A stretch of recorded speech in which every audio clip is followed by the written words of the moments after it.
Joining me now is Texas Congressman Michael McCaul. He is the ranking member of the House Foreign Affairs Committee. Congressman, welcome. What's the latest intelligence that you can share about Vladimir Putin's state of mind? And based on the briefings you're getting, how do you see the days ahead unfolding?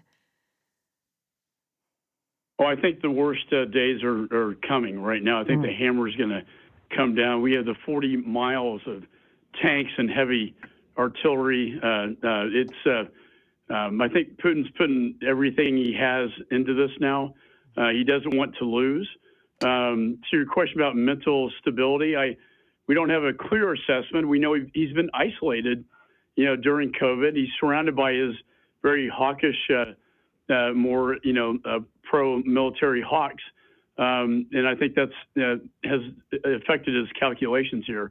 I don't think, as General Kelly mentioned, they really underestimated the strength of the Ukrainian resistance here. And so now I think you're going to see in the next 48 hours, the tanks will roll in, they will surround Kyiv, and then they will begin a very, the images are going to be very hard to watch, I think, in the next 48 hours when the tanks surround the city and the civilian casualties start coming in. Well, you're describing what amounts to a scorched earth policy. Meantime, Congressman, the U.S. is sending Stinger missiles to Ukraine. Could we have moved this military hardware sooner?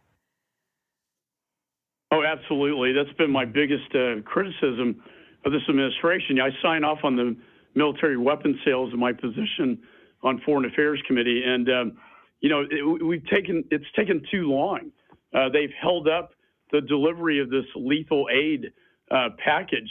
It just recently arrived in Ukraine, and now we're talking about more military aid. I'm going to travel to Poland this weekend to see how can we get this done more quickly, because they're running out of lethal aid right now, and it's going to hurt the resistance movement, and a lot of lives will be killed in the process.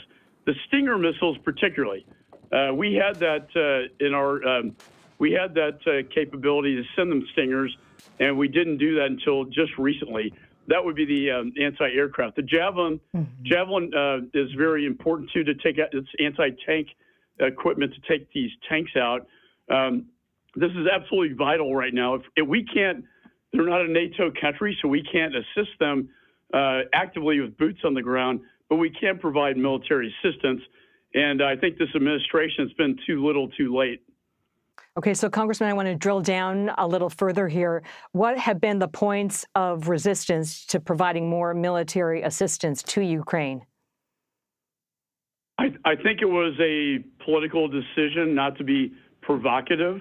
While, Putin was very provocative, putting 200,000 troops around Ukraine itself and all the tanks, they didn't want to provoke, they said, and so therefore they were always in a post-invasion mindset rather than pre-invasion, whether that be sanctions or lethal aid.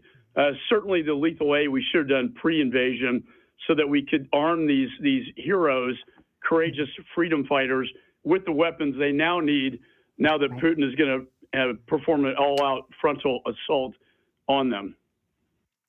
Congressman, tough calculations for all involved. Thank you very much for joining us.